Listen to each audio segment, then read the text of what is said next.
What is up, you guys? Welcome to another episode of the Unhinged Diaries podcast. You're probably wondering, why the fuck is Dora the Explorer on my screen? Why is Lord Farquaad, the Willy fucking Wonka, on my screen right now? We want Ali back. And I'm letting you know right now, I'm not an imposter, okay? I chopped off all of my hair.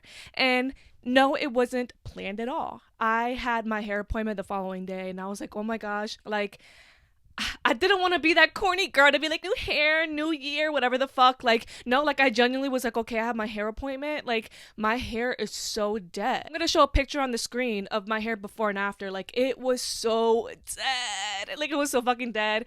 And it was like, no matter how much treatment, how much Olaplex I was putting on it, it was just dead as hell. And my intentions of going to this hair appointment was, oh my gosh, like I want to darken, because like I don't know if I talked about it on my podcast, but the back of my hair, it would always look like and appear like it was a very chocolate brown, and it was because of the fact that like I used to be very blonde and it was still very much always peeking through. So with the fact that I have hair extensions now that are pretty dark, I wanted to match my hair a little bit more with my hair extensions, because it wasn't too noticeable, but there is times I would even clock myself like, girl, it's pretty there. That being said, I was like, I wanted to just go in there and like dye my hair a bit darker, do my regular roots and call it a day. But I'm like, you know what? My hair is so dead. Why not chop off the rest of that blonde? Because that's probably why my hair feels so dead. Because it's like, that's still there. And with all the BS I constantly do to it, it's never going to heal. I just need to let it go. So I'm like, you know what? Would I look good with the bob? Like everybody would tell me you would look good with a long angled bob or just an angled bob in general. And I'm like, okay, but if I do a bob, will I be able to still wear extensions? Like that's my only concern. If not, I'll commit to it. If I didn't have my hair extensions, I don't think I would have ever done it, because I would never see myself with short hair. And yeah, I even brought my extensions. We played around with it. All went well. And yeah, I am Dora. It was funny when I just came home and my roommate's boyfriend, like he saw my hair and he was just like, do the little sway your hair, and it was just so funny because I'm like, I never ever been able to do that. Like I've always had long hair. This is the shortest I think I've ever went. So yeah, comment down below your thoughts on my new hair. It does look a bit crazy right now because I did try like styling my bangs and it looks really curly and cute, and then obviously the rest of my hair is like straight, so that's kind of annoying, but whatever. With that being said, everybody who is a continuing listener or viewer would know how I do my podcast. I like to start off with one positive thing that happened to me this week and one negative. And I love how I always say one, but it's never just one thing, like, oh, this is the one thing that happened that was good and the one thing that was bad. I always tell you like 5 different fucking things. You get the point, okay? You get the point. So I actually have a notebook here with all my notes because I am so responsible and well structured. Yeah, no, I just have ADHD. Now I'll fucking talk forever. So that's why I have it. I stole this notebook at work, so yeah, I just wanted that to be known.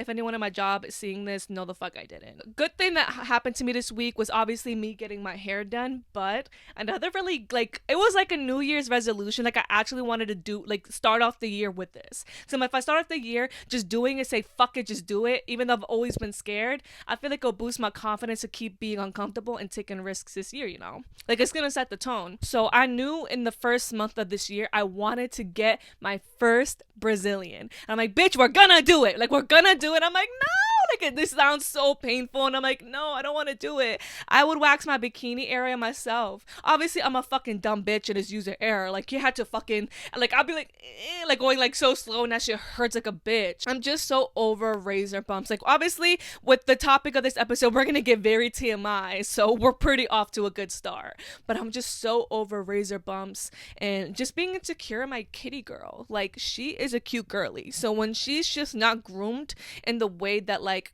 obviously she's groomed, like I'll take care of her, but like, you know, when you shave the razor bumps, like the like it's just not cute. And for me, it'll just make me insecure, and I'm like, no, like we can do better than this. Like we're gonna have to suck up the pain, but at least she will be cute and she'll be able to shine. Okay, she'll be able to have her moment. So I'm like, you know what, let's do it. The person who was waxing me was such a sweetheart. Like she was like walking me through, because I'm like, I'm so scared. Like just walking in, she's like, okay, you could take off your pants, and just like bald eagle on. I'm like, oh my god, I felt like I started laughing. I was like, I'm so sorry, I'm so shy right now. Like that's so weird. When I got my nipples pierced, I was not shy at all. I'm like, pop. But when it came to like my kitty girl, I was just like, I was like so shy. She started laughing. She's like, I've seen so many, but like not to fucking flex, but like I've seen so many vaginas. Like you don't have to be shy. And I'm like, okay, that makes me feel a little better, but I'm still fucking shy. Okay, yeah, it does fucking hurt, y'all, but it definitely. I've always had people tell me that it doesn't hurt as bad as you think it does, and it's so true. Like I expected it to be way worse, but I'm not gonna diminish how painful it really is. Like that shit does fucking hurt, but you're not gonna die. Like it's not like a fucking piercing, okay? Like a piercing is like okay, you could fucking pass out and shit. But waxing, like you'll be fine. It just fucking sucks, but it's quick pain, so you'll be fine. So yeah, overall, like she's so smooth and she's so pretty. I'm like, oh my god, I like 1,000% recommend waxing over shaving, 1,000,000,000%, and I don't think I'll ever go back. So yeah, now I have a consistent schedule of like every 4 weeks to get myself waxed, so that's really nice, and I'm looking forward to that. I'm just so excited, you guys. I'm so excited, and it was just such a win for this week. Okay, we started off pretty good. And another positive thing that happened to me this week is, I wouldn't say necessarily happened, but it's just something I'm planning, and I'm finally getting into the motion of doing it. Like I think I did it like today and yesterday. I started planning all of this, so I'm really excited. So I am planning a lingerie photo shoot for Valentine's Day, because I did last year, which I'll insert pictures on the screen for my viewers out there. And I just love lingerie. It's always been a dream of mine to either be a model or to just like own my own line, but like to be a brand ambassador of like one line, it's just something I'm so heavily manifesting this year. There's this brand that I really, really want to work with. Like I am manifesting it. And I bought some lingerie from them, and I'm really excited to post about it on Valentine's Day. So I'm not gonna reveal anything right now, but just know that I'm really excited for it. I am nervous because we're gonna get to the negative thing, which kind of correlates with this, but I'm excited because I love like lingerie, how it makes me feel. Like it doesn't matter how insecure I feel. It's just weird when I put lingerie on. I immediately feel so confident, so sexy, and so desirable, and I just love it. That's why I would love to be a model. Because even though like regular modeling can be like really intimidating for me, it's like when it comes to lingerie, it's like no, I feel hot. Like I want everybody and their damn abuelita to see how cute I look. Okay, so I'm really excited for that. Like I wish I could model for lingerie all year round. Like I would love it. And I'm planning on doing it behind a paywall, OnlyFans. So yeah, everyone's been telling me I should like literally do an OnlyFans. I've been very hesitant about it. But if it's in regard to lingerie modeling, I definitely would do that. But like in regards to like other things, I had to think about that. But yeah, I'm really excited for that. So now, with the bad thing that happened to me this week, I would say that I gained weight. And that's honestly what's been stressing me out for this lingerie photo shoot. Cause I'm like, oh my gosh, like I gained weight, you guys. Like literally, I was gonna wear something cute, like a cute top, but I'm like, I just don't feel like I'm looking a little Peppa the Piggy, like looking like Peppa the Friendly Pig, and it's not it right now. And it's like I get why I gained weight. Like for the past couple months, I was really depressed and I was not exercising. I wasn't eating the best. And not only that, I work an overnight job that's like a desk job. So imagine like literally for 8 hours, like I'm literally just sitting. And on top of that, it's overnight. So if I do eat, which I tend to eat during my shift, it's like I'm eating at a time where you shouldn't be eating. So it's like there's that, and along with the fact that like when I was depressed, I was not even like really being active, so I'm not burning any sort of calories, so it's just sitting there. And I just obviously I feel like that's probably how I really started gaining weight, which is really unfortunate, and it makes me sad because like damn, I gained 20 pounds, y'all. Like the last time I was this big was during quarantine, so I've been really insecure. I don't know if I talked about it on this podcast, but I did definitely like struggle with an eating disorder growing up. It's definitely not bad, and I'm definitely not trying to go back to my old ways, but damn, like it's been like trigger warning, but it's like it's just been really brutal. Yeah, I'm trying to get myself back to, back into shape and trying to work out. It's just tough. Working overnights is not for the fucking weak, but it's just hard out here, y'all. And another thing I would say that was like a bad thing that happened to me this week was how I feel like I've been really struggling with letting go of resentment that I have towards people. I think I talked about this. I don't know if it was on my last podcast episode or the one before, but I talked about how I had a falling out with someone that I filmed content with for my podcast. And when we had our falling out. It was like the most hurtful thing ever because I thought he was like such a genuine person, and I thought he always had the best intentions for me. But he was just like, his actions didn't align with anything genuine, and it was just so hurtful and fucked up. And I feel so resentful towards it because it's like I don't even resent him. I feel like a lot of my resentment is like coming towards myself. Like a lot of shame. Like there was a lot of things that happened to me within the past like couple months or like within like last year that I feel like that like I feel like I had this ability to give people the benefit of the doubt that I really, really, really didn't practice the boundaries that I would normally enforce when it comes to my friendships and stuff like that, or just in general. I really feel like I was lacking in practicing my boundaries, and it really, really makes me angry because it's like if you don't practice your boundaries, you don't respect yourself. And if people can even sense that you're not even willing to stand on business with your boundaries, you will get disrespected like crazy. And that's exactly what happened. And a part of me wants to resent all these people, but the more I think about it logically, I'm like, it's on you. My old guy best friend, it's like you crossed every single boundary possible. And I can't even be mad at you because I should have, like, I'm such a big believer. Someone does not want to respect your boundary, like, just a couple times, like, if you even let it go a couple times, like, letting them cross a boundary, it's like already you're like you're letting yourself know, like, hey, that boundary is decor. Like, anyone could do whatever they want to us, and that's okay. And it's like, it's tough because for a really long time I was angry. Like, I was really angry at him, but now, like, within the past week or so, I've been angry at myself. And I hate that. Like, I hate when shame goes towards yourself, when it's like, oh my god, like I'm so disgusted with the fact that I let these people cross me. I'm so I feel so disrespected, and I hate the fact that like I give people the benefit of the doubt when they already showed me who they are. I just don't want to see it, and I don't want to believe that they're that. And it's just so hurtful towards, like, I feel like I'm keep thinking about my inner child, and I'm like, I let her go through so much shit. Like, she's already been through so much, and the fact that she's probably vocalizing like, hey, we don't fucking like this, but I'm like probably shutting her up, like, no, we're fine. Like, we need to give people the benefit of the doubt. You can give people the benefit of the doubt, but not too much. Not too much, because last year was fucking out of pocket. Like, it was just too much, and it was just something I've been really drowning in. It's like shame. But I'm also trying to show myself a lot of grace when it comes to that. And I feel like another thing I've been going through is like feeling like I'm outgrowing everyone. Like I'm going to be completely honest with you guys. Like, this is like my diaries, and I haven't really been talking with my sister like that. I fell off with a lot of people that I used to once call like my best friends. And it's weird because a part of me is not even that sad. Like, it's weird because it's like a part of me is not that sad because I'm like, I know something bigger has to be coming. Because I feel like I need to change my perspective on things. If I don't, that's how I start to get miserable. It's like I'm sad, but a part of me just feels like a bit empty. Because when I'm sad, I'm normally like, damn, I want to hit up this person. I want to resolve things. I miss them. Like, with these people, I really don't miss them. Because like I said, I'm like, I let you cross me too many fucking times. So I don't miss you. Like, I appreciate the beautiful moments that we have with each other. But I'm not going to, like, those are like just moments. Because you're not consistent in those beautiful moments. So therefore, I don't miss you. I'm thankful that I can like have that mindset now. So basically, I just been like really feeling empty. Like, damn. Like, am I ever going to meet genuine people that align with the heart that I have? The mindset that the love that I give into friendships. I give up my all into friendships. Like, relationships, friendships, like, when it comes to connection with people, and I really, like, feel like we have a deep connection, I give my all to you. And sometimes I feel like it's my fucking weakness because people take advantage of that at times.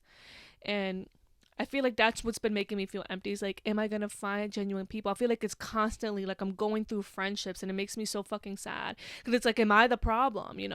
I'm trying to change my perspective on everything and realize that like everything happens for a reason. But yeah, with all of that being said, let's talk about today's episode topic, which is TMI questions that you're probably afraid to talk about with your friends, with your family, whatever. Like, I'm your big sister today. We're gonna talk about things you're like, oh my god, I'm too afraid to talk to my friend about. Like, I feel like it's awkward and weird. Bitch, there's no such thing as awkward, too much, and weird on the Unhinged Diaries podcast, okay? So this is like the perfect place to talk about the weirdest shit that people are afraid to talk about. So with that being said, let's get to it. I have a whole list here on things that I want to talk about that I feel like a lot of people are afraid, or it's like too weird or too inappropriate to talk about. So I'm so pissed, I'm not gonna lie. I wanted to have wine while talking about these things, but today as I'm filming, it's really like snowing really bad, and I didn't want to drive and get wine, and I'm so sad because I'm like, it would have been perfect for this video, like being a little tipsy talking about these things. But I'm just gonna imagine that I have a good glass of wine right here with me.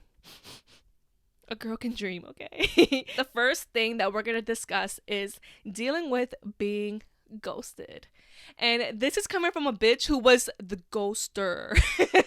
And I was once the ghosty, you guys. And that's why I feel like I can talk about this from both perspectives, like being the ghoster and being the ghosty. And being the ghosty was very fucking humbling, you guys. And now I don't ghost people. Like, if I'm just not interested, I'm gonna have to deal with that uncomfortable conversation, which we'll get to in a second. Like, what it comes down to when it comes to ghosting.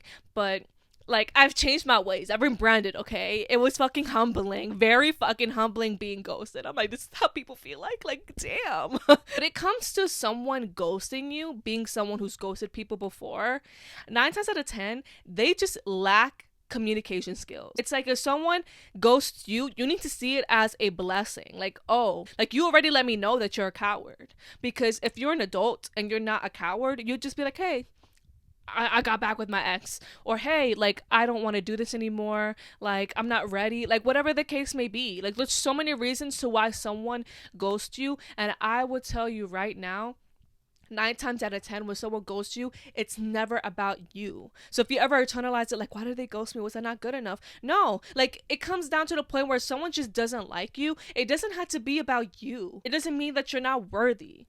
Like, there's so many reasons to why someone can ghost you, and if they're not interested in you, you cannot, like, internalize it as if you don't have value. Do not do that. We don't promote that here in this damn podcast, okay? We all have value in some way, shape, or form. Lack communication skills, that's number one. Number two is they are afraid to have uncomfortable conversations. Like I said, it's a very like, now that I changed my ways and I don't ghost people, I'm like, this is why I used to ghost people. It's so fucking hard to just be like, hey, I just don't want to do this anymore. Like, I don't want to go on another date with you, or I don't want to continue talking to you every day. Like, we're just not compatible. Like, it's an uncomfortable ass conversation. But someone that's so content with themselves, someone that's not afraid to have, you know, serious conversations. It's like I said, if someone ghosts you, it's a blessing, because why the hell would you want to be with someone who can't even have an uncomfortable conversation with you? Because that is the point of a relationship. You have to be okay with having uncomfortable conversations. Like, hey babe, like, I don't like that you do this, or I don't feel seen, I don't feel like appreciated. Like, you're gonna have to have uncomfortable conversations when you're pursuing someone, like, long term. So if someone ghosts you, they can't do that. And like I said, that's a blessing. Like, damn, I don't want you then. Like, and if they ever try to come back, which a lot of the time they will, when they ghost you, not I, not when I ghost people, bitches, but like men, a lot of the time men, when they'll ghost you, a lot of the time they'll try to come back.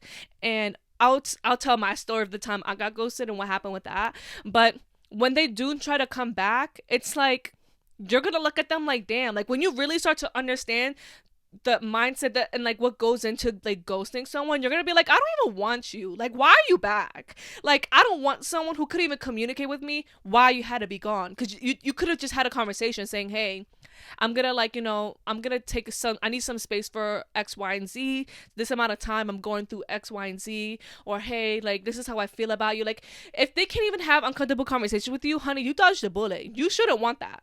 You should not want that. The story of when I got ghosted, it was very humbling. I was talking to this guy on Hinge, and we immediately hit it off. And he was just like, oh my God, like, I've talked to a lot of people on Hinge, and you're like the first person that I genuinely, like, deeply connected with. Like, you're so fucking cool. Like, can I get your number? I'm like, yeah. We add each other on Instagram. and we immediately like started FaceTiming him, and we were literally laughing the entire time. I'm like, oh my god, he's so funny. Like, I love his energy. He's like, tomorrow, can I take you on a date? Like, let's go get a coffee, like get some coffee, and I can kiss you, whatever. And I'm like, oh my god, like, yes, I'm down. The following day happens. I'm like texting him because he's like, okay, like around 2 o'clock, we'll go get some coffee. I'm like, okay, it's like 1 o'clock. Like, I'm like, when are you gonna start heading out? Are you gonna be fashionably late, or are you gonna be early? Like, I need to know so then I don't want to be too late and have you waiting. I'm like, I want confirmation of like where you at, when are you heading out? Nothing. And I'm like hitting him up a couple times. And I'm like, okay, maybe something happened. Like, I was being so fucking delusional. Like, maybe something happened. That's when I went to my Instagram and I realized he unfollowed me. And he unfollowed me and made me unfollow him. I'm like, wow, I'm being ghosted right now. Like, this is my first time. I'm like, what? Like, I really liked him. Like, thank God I didn't fully get dressed up and everything, because I was just like, okay, like, he's taking too long to respond, because he didn't hit me up until like the previous day. So it's been like several hours, which is so weird. I'm like, why did you just like, it was so fucking weird. But yes, there's more to this story. So even though he ghosted me, I hit him up, like, just telling him off. I was like, oh, you could have literally just told me that you didn't want to like go on this date anymore, or you weren't just interested. Like, you could have just gave me confirmation that this date was not going to happen, because I would have been so fucked up if I actually had gotten dressed and everything. So I just told him off and I blocked his number, because I'm like, I don't want you to ever hit me up out of the blue. Like, you're not going to get that access to me. Revoked. Revoked. That was that. I took a break off of dating apps for like a while, because I was in that situationship, girl. For those who watched that podcast episode, it was a bit of a chaotic time in my life. But that's when at one point I decided to re-download them again, and like, he ended up like liking one of my photos, and I'm like, this is so funny. I was like, I'm gonna like, like his photo back so we could end up matching, whatever. I was like, I'm gonna match with him so I could like, get an explanation from him, because one thing I love about Hinge is he can hit me up, because if it was Bumble it would have pissed me off. But yeah, on Hinge, like, he ended up hitting me up. He was like, hey, smiley face. I'm like, we're not gonna just act like you didn't fucking ghost me. And I'm like, dude, you're a fucking asshole for ghosting me. Like, I confronted him immediately. He's like, I'm so sorry. Like, I got really scared and nervous because I was talking to this girl. And I'm like, you couldn't have just told me you're fucking talking to, like, I don't care. Like, I don't care you were talking to another girl. It's just the principle, the fact that what if I actually got dressed and everything and I was waiting for you? Like, you're such a fucking asshole for that. He's like, I'm so sorry. I'm like, it's fine, whatever. Like, now I learned I would never say it's fine. Like, if someone does you dirty, never say it's okay. Say, I appreciate the apology. Never let somebody think that shit is ever okay, because it's not. But yeah, I fucking said it's okay. I shouldn't have. And that's when he was like, well, you look really beautiful. Left on red. I'm like, boy, you don't get to do that shit to me and try to play that fucking game. How fucking pathetic are you? And I hope he is watching this shit, okay? I really hope he's watching this shit. You're pathetic. Like, you really could have just sat there and said, hey, like, I'm seeing this girl and I really want to pursue her over you. That is fine. That is completely fine. Like, it just tells me you couldn't handle me anyways, okay? Like, I'm not gonna internalize that and think, oh my god, like, was she better than me? Bitch, I don't care. That's not my business. That is not my business, okay? And it will never be. So yeah, when it comes to ghosting, bitch, see, it's a blessing. Cause I'm like, oh, so you can't even communicate. You couldn't even just tell me, hey, I don't want to do this with you anymore. No. So now let's talk about anxiety in dating. And I feel like it's something a lot of people are afraid to talk about. Like, it can be very anxiety inducing when you're dating, especially in this fucking generation where it's like all technology. It's so rare when you like meet people nowadays through like, in person. It can just be a lot when you're dating in this generation, trying to let go of your past and trying to allow something new into your life, or being so shy and not knowing how to put yourself out there and go on dates, and how like awkward dates can even be. Because a lot of times, like, dates, because I feel like especially if we're in your mid-20s or your 30s, whatever the hell like age you may be, like, dating isn't how it used to be back then, where it's like, oh my god, hi, and it's all like shits and giggles. I feel like a lot of times times now, a lot of dates like start off with like interview, like you feel like you're literally just being interviewed. It doesn't feel like how it was when you're younger, where it's like, oh my god, like let's like, you know, be friends and giggle and vibe and see where it goes. Whereas now, like I feel like a lot of people are just ready to like settle down, and they're ready to just look for what they want, and they're gonna interview the hell out of you. That could be very anxiety inducing when you're like, you know, fresh into the dating world, or you're just very anxious when it comes to all of that. My advice to you when it comes to that is just start dating. Like the one thing that really helped me when it came to like developing confidence when it comes to dating is just start off with people you don't even see yourself being with. And this might be bad advice, might be the blind leading the blind, but this is what really worked for me. Just talk to people that you wouldn't normally see yourself with long term, so you can practice. Because when you start like going after people you really wouldn't see long term, you don't feel like that like extreme, you know, anxiety of like, oh my god, I need to act a certain way, I need to like look all dolled up. Like you'll just be yourself. Like you'll be way more comfortable if you're like talking to a guy like, I can never see myself dating him, but let me like pursue him and see where it goes. And so I can learn a lot more about what I want, what I don't want. And I can just use this as like, you know, like practice. Like, hey, let me present myself in this way. Let me try this and this and that. Because you really won't give a fuck if you don't really see yourself with that person. Whereas you're like talking to someone you really like them, you're going to be like, oh my God. You're going to be so anxious. You're not going to even be able to present who you really are. So I recommend that personally. And I know that might be bad advice saying, oh my God, you're like just wasting people's time. Bitch, dating in general, like there's so many fucking people in the world. What makes you think you're going to just meet someone and they're the one? You're going to have to go through people, and that's okay. I don't understand why that's such a controversial thing, but let's not get a hold of ourselves. Next thing. So now let's talk about how to end a toxic friendship. I've been on this rodeo way too many fucking times. And the best way I would say when it comes to ending a toxic friendship is start to really get clear with the reason of why you're ending this friendship. Don't let it be over something so small and it's like the heat of the moment and it's not logical. Get very clear of like, okay, this is why I want to end this friendship with this person. Because it's a lot harder too when it's a friendship that you've been with someone for so long. It's even harder. So get clear with all of that and then start to communicate that with that person. And this step is very vital because how they go about, you know, you being vulnerable and telling them how you feel, it's gonna show you whether they're still worth being in your life or if you really just gotta let them go. And I stand by that 1,000,000%, because I feel like I had a falling out recently with someone that I thought was really my best friend. And when I was expressing to her how I felt and how I felt so disrespected by her, I didn't feel seen. I didn't feel like it was comfortable and safe for me to like open up to her about how I felt. She so desperately values being right than actually understanding where I'm coming from. Her ego's the most unattractive. I've literally told her to her face, so I'm not talking shit. I'm like, your ego's the most unattractive thing in the world. Like, you have to be humble in some way, shape, or form, or like you're not gonna have anything, like you're not gonna have any good friendship, relationship that's actually genuine. Everything's gonna be surface level to you. And I just knew that I couldn't have that in my life anymore. I'm like, you already told me everything I needed to know. Like, I'm being so vulnerable. Like, hey, because it takes a lot of vulnerability to be like, hey, like, you know, I really fucking love you and I value you in my life, but I feel like you're not treating me the way that I deserve. I don't feel like I'm being spoken to with respect. I don't feel like you ever, you know, I feel like you're constantly throwing little shady jabs at me. I constantly feel like you're not, you know, you're not being respectful to me. I feel like like there's just so many things. Like, you're being vulnerable, and if they're gonna sit there and be like, oh, well, you do this and this and that sometimes, or like, you know, they just value like trying to argue and justify their actions rather than being like, you know what, it's not my intention to do these things to hurt you. I'm so sorry. Like, it's never my intention. Like, I really do apologize. Like, that's like someone you are gonna be able, that's, I feel like it's worth holding on to or trying to, like, you know, work towards, like, you know, a friendship being better. But if someone just immediately becomes defensive, they don't want to hear you out, and they just have such an ego where they need to be right, get them scissors, girl. Snip them out. Like, it's not worth it. And I feel like the more you just start being comfortable with just being able to grab them scissors to snip people out when it's time and they're not serving you well, the more you'll start to really weed out bad people in your life, and you'll attract more genuine ones. Because people are going to realize, I can't fuck with her. She don't tolerate shit, you know?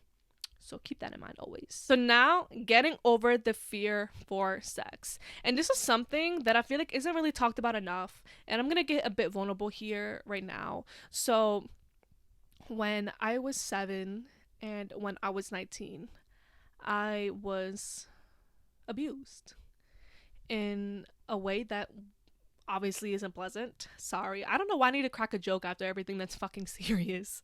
But it fucking sucked. Because of that abuse, it made it really hard for me to even want to have sex. Like, when I remember when it came to all of my friends in my friend group, like, I was the last one standing when it came to being a virgin. And I was in a whole situationship relationship. I've talked about it on Losing My Virginity, that episode. It made it harder for me to even want to engage into anything sexual. It made me question my sexuality. Like, that's literally a whole video within itself. Like, it did a lot to me. But with that being said, it definitely made me struggle to, not want to have sex and being afraid to open up to anyone when you feel like you got that taken away from you, or like, getting your innocence taken away from you. And all I will say is that, like, in order for you to get over your fear, to have sex with someone, I feel like it's so important to find someone that you're very comfortable with. Like, obviously, I feel like that's a no-brainer, but, like, when I say that, it's like, find someone who doesn't make you feel ashamed for, like, needing to pause every second, or, you just not being comfortable to do something or try something new. Like, you want to, like, go at your own pace, and even if it means your pace is really fucking slow. It's like, find someone who will not shame you, and you can just tell that they're just willing to be patient with you and make sure that you're comfortable. Because regardless of the matter of the person I lost my virginity to, whether he was a piece of shit or not, one thing I will always say, and I never even told him what happened to me, but I felt like he just sensed it, and he was just always making sure I was comfortable whenever we did something sexual. Like, he always was like, hey, are you okay? We do not have to do this. He'll tell me, like, even though I enjoy, like, the idea of wanting to do this with you, it's okay if we don't. And if you want to, let me know, like, if you want, like, me to guide you or whatever, like, let me know what you want to do that's going to make you feel comfortable. He always made sure I was okay and safe. And I feel like that's very important. And for people out there that's like, oh my God, it's hard to find someone that's like that these days. Trust me, bitch. I know. Men of these days are fucking ruthless. They are. And I feel your frustration for anyone who's, like, struggling with that part. But all I will say is you will find that person. You will. And even if you're like, I don't care about, like, losing my virginity with someone special, I just really want to get over the fear of sex, try with a guy friend or something. Like, I don't know. Like, try just with someone you really trust. Like, I just really think that's important to do it with someone who's literally gonna, like, always make sure your boundary, like, get clear with your boundaries as well. Get very clear with the boundaries that are going to help you feel safe and help you feel comfortable, because that's all that matters, is your comfortability. Now, let's get into faking orgasms and how to get them. So, faking orgasms, I feel like it's only a problem.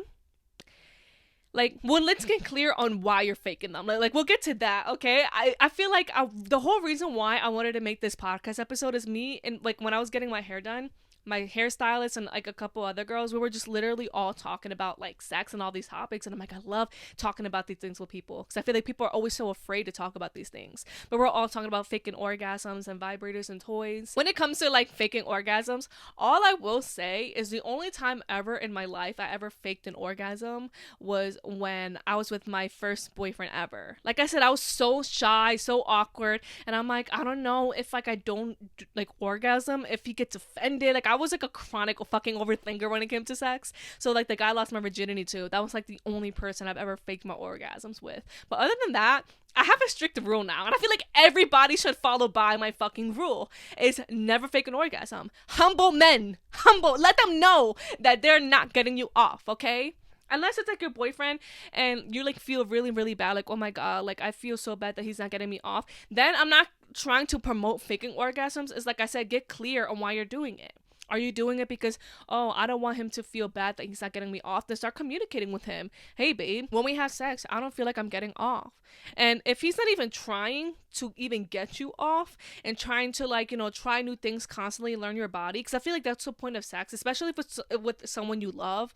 It's like they should be doing the part of learning your body, making sure you're enjoying yourself. If they're not, snip, bitch. Trust me, like after my like the whole phase I just came out of, it's probably the main reason why I don't even know if I want to like engage with casual sex anymore. And if I do, it has to be with someone that's okay with my needs being met.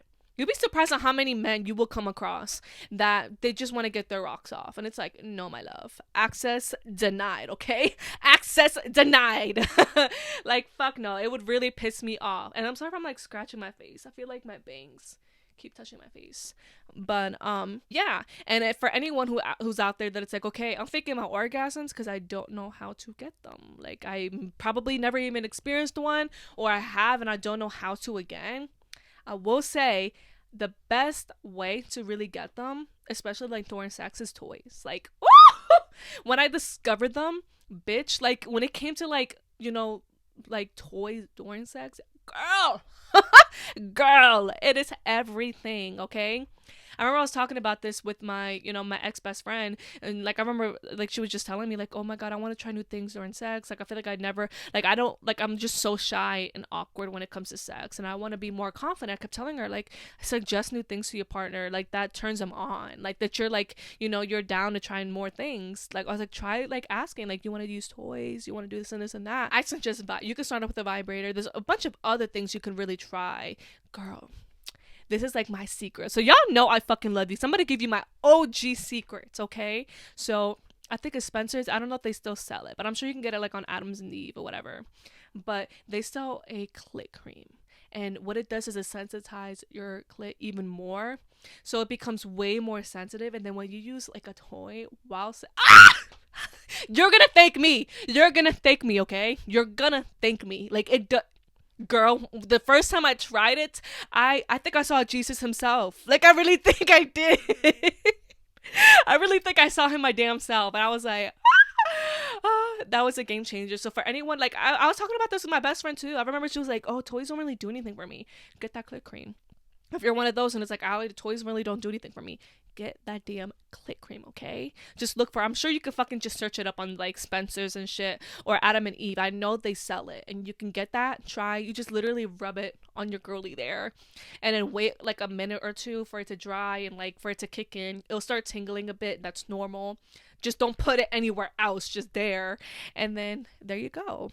It's going to be way more sensitive, and you're going to thank me, okay? Now we're going to talk about vaginal odor and infections, because I feel like a lot of people are afraid to talk about this, and y'all going to really thank me. I'm going to be very vulnerable to the point where if any guy's interested in me and they see this video, they're going to be like, ew, bitch, ew. And it's like, who fucking cares? We're women. Let's talk about this, okay? And y'all probably will really thank me if you're going through this and you don't know like guidance on how to deal with these things. I can't say it! Vaginal odor. Yeah, so vaginal odor. I feel like it's so romanticized when it comes to like the girly, to smell like rainbows, to smell like fairies, to smell like candy, to smell like all these fucking fruits. Bitch, it smells like fucking vagina, okay?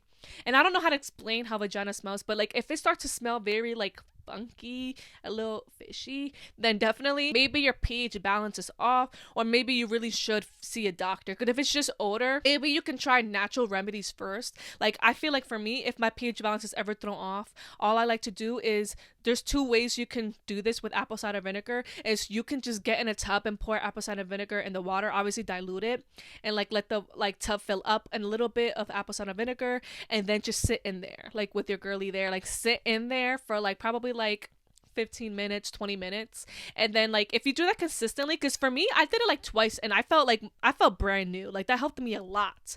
Or you could put a teaspoon of like apple cider vinegar in a cup of water, and you know, mix it together and drink that. And like you could be consistent with that, and it can help flush out any bacterial whatever you're dealing with down there. Like that really does help balance your pH balance, I feel like. So there's that. There's pills, supplements you can take.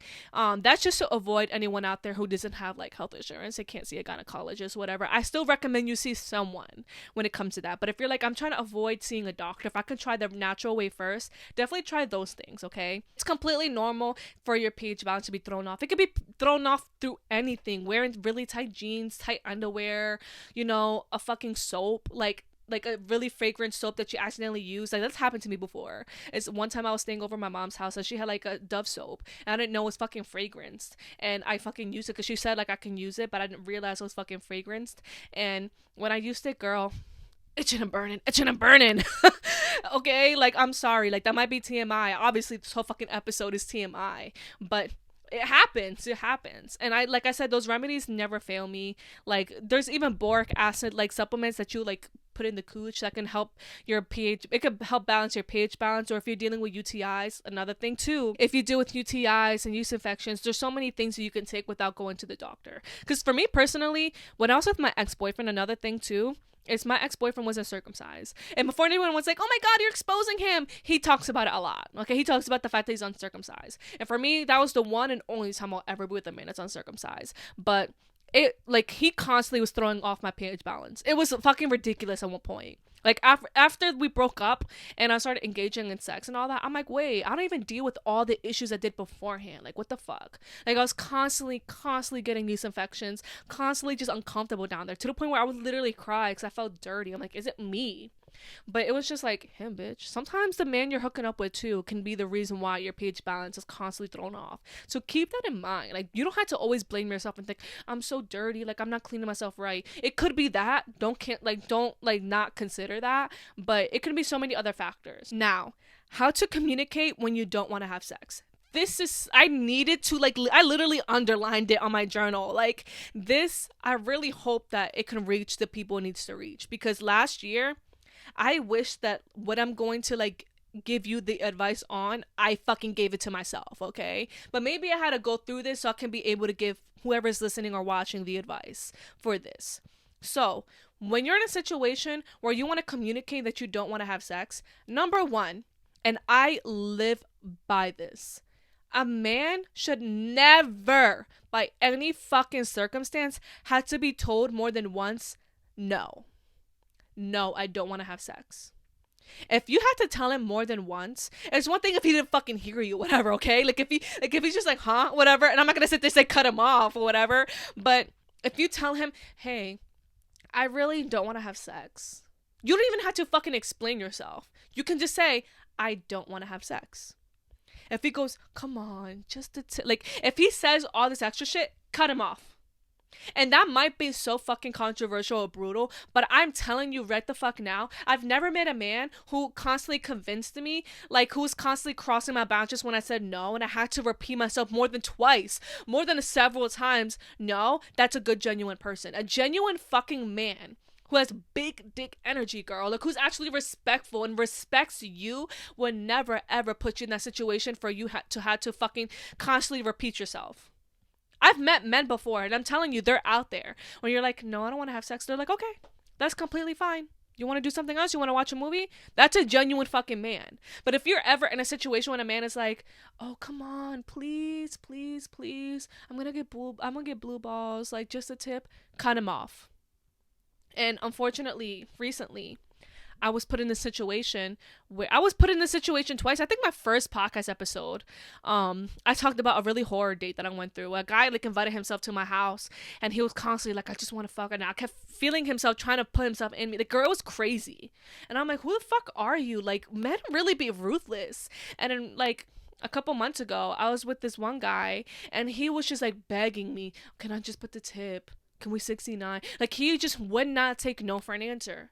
And it's disgusting. It's really fucking disgusting. And like, for me, I would just constantly feed into it. Because I'll get so much anxiety or so much shame. Like, oh my God, what if I do continue to say no and something bad happens to me? Or like, I don't know. Like, you just get a lot. Like, I feel like as a woman, and women out there that are listening or watching can relate to that. Like, it just creates a lot of anxiety and fear in you when you have to keep repeating yourself no. But I'm telling you right now, just say it once. And if they don't respect it after the first time, okay, can you take me home? Or I'm gonna go Uber home to be more safe because men are fucking scary. Or, oh, then we don't have to continue any further. You can get out if they're at your place.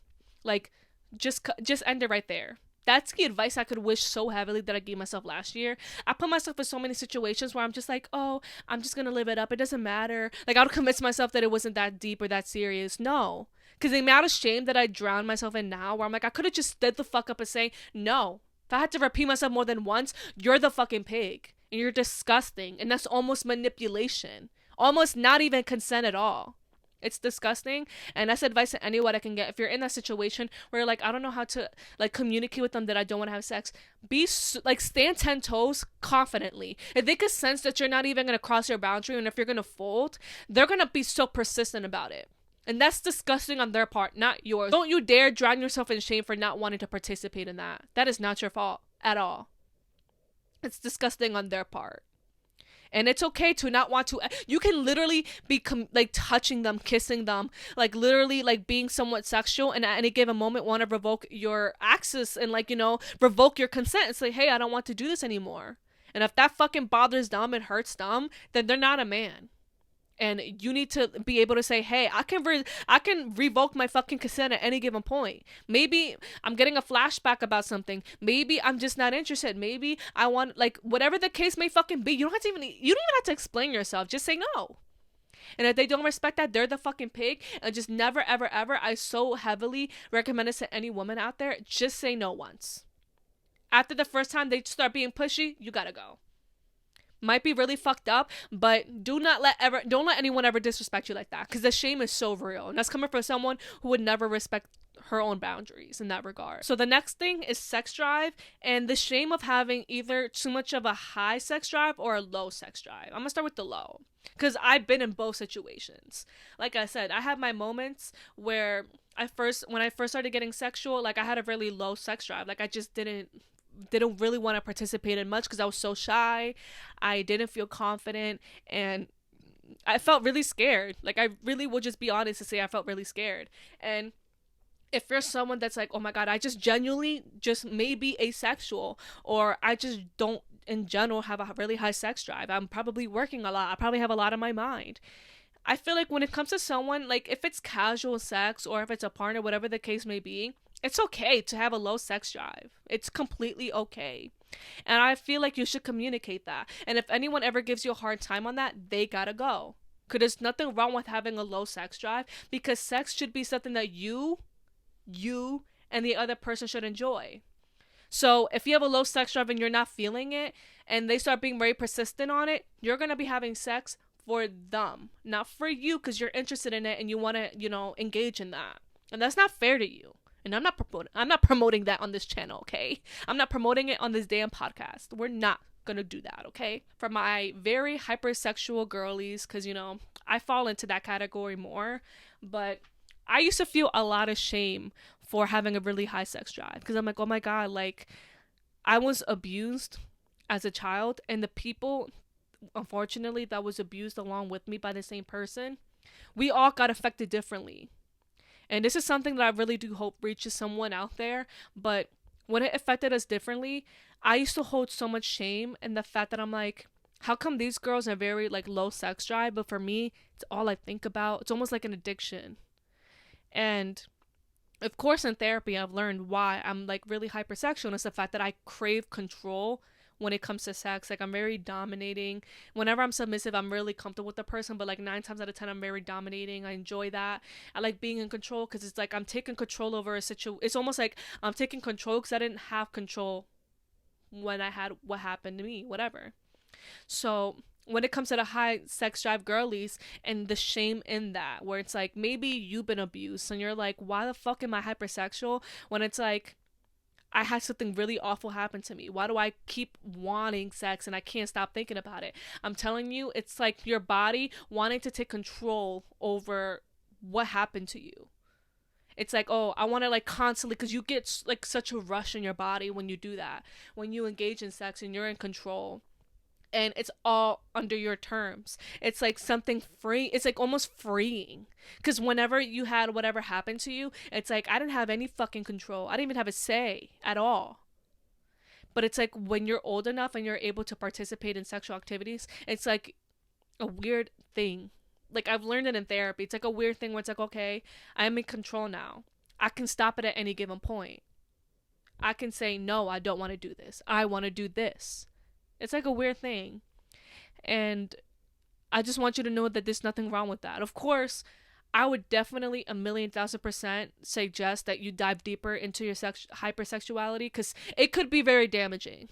And I feel like in this generation, hypersexuality is so glamorized, and sometimes it could be damaging too if you want something long term. Because in my last relationship, I didn't even know how much I wanted sex was such a bad thing. Because I literally thought any guy literally would want that. Like, any guy would want several fucking rounds. But when I was in my last relationship, he's like, Ali, this is not normal how much you want it. And that's when I started realizing, okay, there's a deeper problem here. Because I thought that was normal. And of course, I did so much inner work and therapy and doing that work to not crave it so much and to dive deeper into like that desire to constantly want to be in control during sex, because it could fuck up like a lot if you're in a very long-term serious relationship. So if you're going down that route, something serious, and you're like, Ali, I'm really hypersexual and it's fucking damaging my relationship, do the inner work.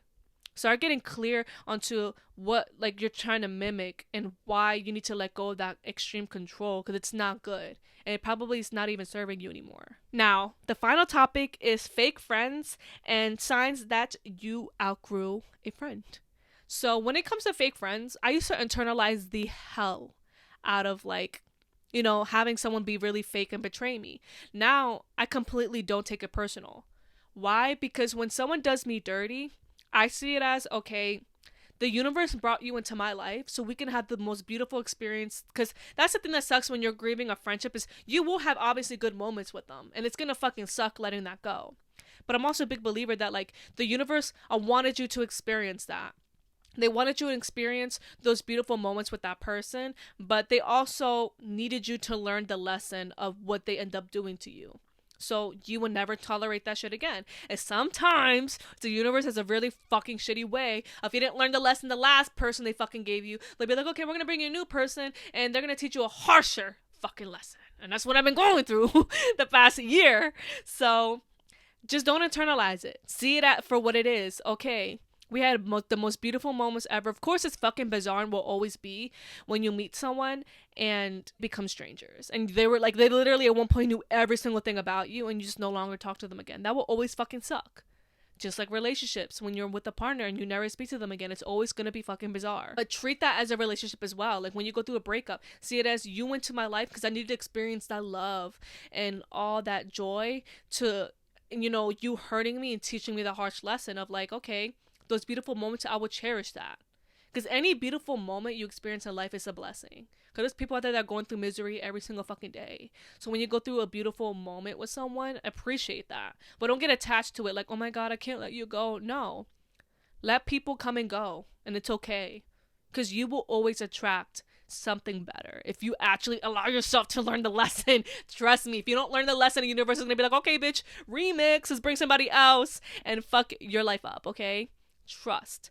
Now, signs that you're outgrowing someone is when you guys no longer see eye to eye or just can relate to each other. Because there's going to be moments in life where you have people in your life and you guys are just in two different wavelengths. And there's nothing wrong with that. If there's constant arguments as well, that could be another reason why that could be another thing, like you're outgrowing them. They're like, okay, like we're obviously arguing because we're just not aligning with each other anymore. And it could just simply be like, hey, like, we're just like two different people. Because a lot of the time when you outgrow someone, it's because you elevated to a different version of yourself. You grew.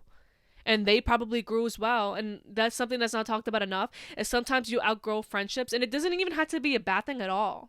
It could just be, oh, like you're a whole different person. And that's not like, it doesn't really align with the person that I'm being now. They can literally be a whole wife and a fucking like mother and all of the above, and you could be like, single, trying to be an entrepreneur. Like y'all can be in two different wavelengths, and it doesn't have to be beef or anything bad. It's like, hey, I don't think the life that I'm living aligns with the life that you're living, and there's nothing wrong with that. It's usually when you just feel like it's just not there anymore. When you can't even another thing too is when you like outgrow someone is like you just feel like you can't talk to them like the way that you used to.